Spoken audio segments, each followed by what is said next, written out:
A partir de agora, você vai conhecer o Diálogos Imagem e Credibilidade, um conteúdo de análises que servirá para suas tomadas de decisões. Disponibilizado no formato on demand, levaremos para você módulos personalizados que atendam às necessidades do seu negócio, do seu setor, do seu nicho de mercado. Nova correlação entre poderes e instituições, com Alexandre Jardim. Novo Congresso Nacional e as pautas de interesse, com Rodolfo Lago. As reformas e a nova agenda política, com André César. Poder Judiciário e a judicialização política, com Oscar Moraes. Reunimos profissionais experientes e reconhecidos em suas áreas de atuação para levar até você informações precisas e privilegiadas dos cenários de poder, com durações que podem variar entre 1 e 3 horas nos formatos presencial e digital e até evoluir para um novo serviço que se adeque à sua demanda nas áreas específicas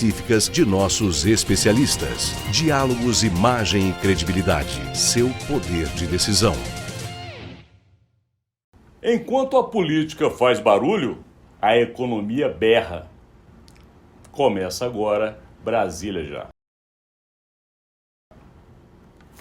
Bom dia, Rodolfo. Tudo bem, Alexandre? Tudo bem, amigas, amigos? Estamos aí iniciando mais um dia para vocês. A gente aqui se reúne todas as manhãs, buscando sempre o principal fato de Brasília. E hoje a gente conversava um pouco antes de iniciar essa gravação, justamente do que está acontecendo na capital federal. Vocês sabem que a gente tem trazido muitos assuntos da política. Mas ontem, surpreendentemente, apesar do fato que foi grave do ponto de vista político, já que houve uma operação da Polícia Federal que focou ou mirou, melhor dizendo, um dos filhos do ex-presidente Jair Bolsonaro, o Carlos Bolsonaro, vereador pelo Rio de Janeiro.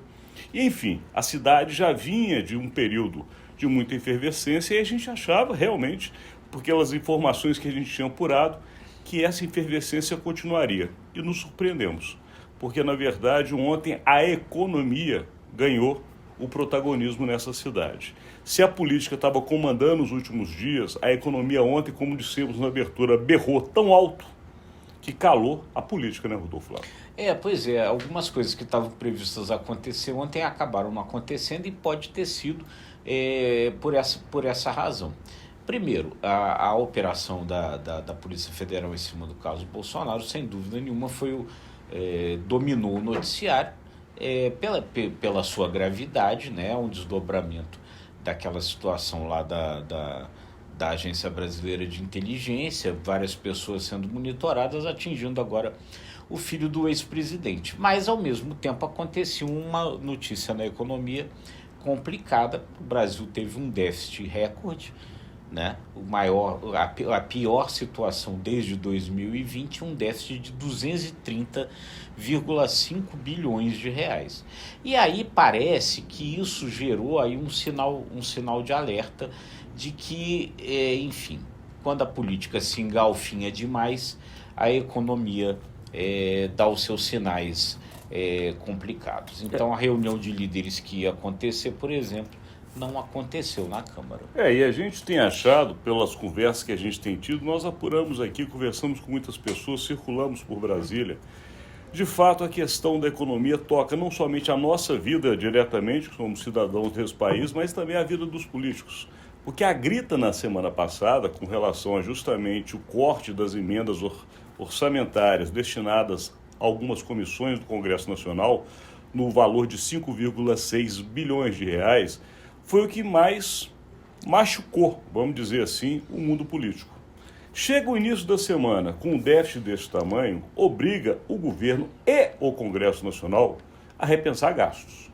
Porque de uma coisa está certa, o Brasil continuando nessa toada, a coisa não vai ficar boa para ninguém. Portanto, é necessário cortar, mas tem que se cortar de todos os lados. Então, provavelmente agora vai se avançar numa possibilidade que a gente até aventou no final do ano passado, que é o próprio governo começar a ver os seus gastos a serem cortados.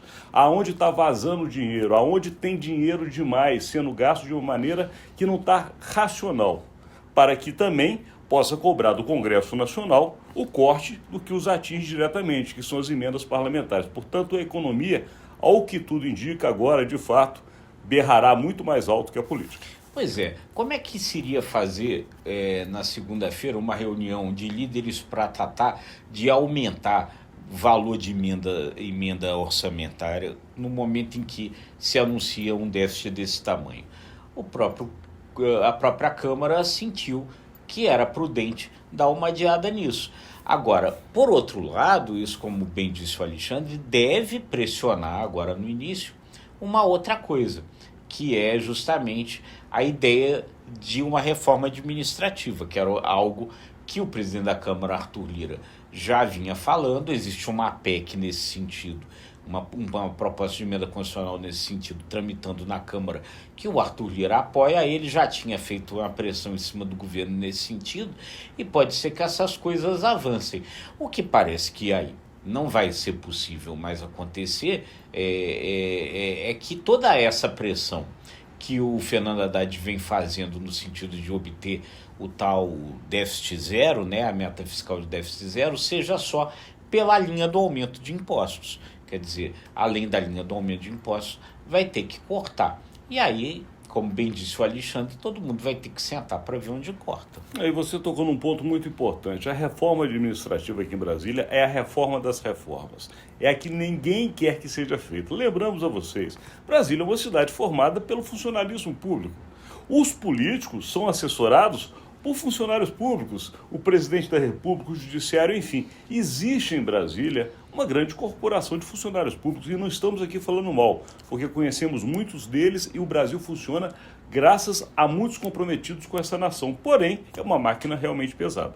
É uma máquina que tem muito peso, e num momento como esse, a última reforma que eles queriam mexer, porque toca na vida de quem está do lado, dando bom dia, boa noite, boa tarde para quem mora em Brasília, vai ser de fato essa reforma administrativa. Pois é, e que pressiona o jogo da política, porque como é o jogo da política? A gente sabe, a gente fala aqui o tempo inteiro, muito relacionado, né, o que o Congresso entrega ao obter as tais verbas do orçamento e cargos, né?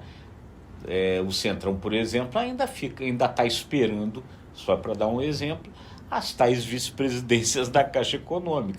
Então, quer dizer, na hora que você fala em cortar gastos, você diminui esse manancial de barganha que são os cargos públicos. E agora, pelo jeito, é corte para todo lado. Daqui a gente encerra, porque está na hora da gente cortar esse conteúdo, porque chegou ao final do nosso tempo. Mas não deixando de agradecer a sua audiência. É isso aí, gente. Muito obrigado, porque realmente vocês têm nos prestigiado, e nesse sentido a gente deixa esse convite sempre para vocês. Se você gostou desse conteúdo, curta, compartilhe e se inscreva nos nossos canais. Obrigado e até amanhã.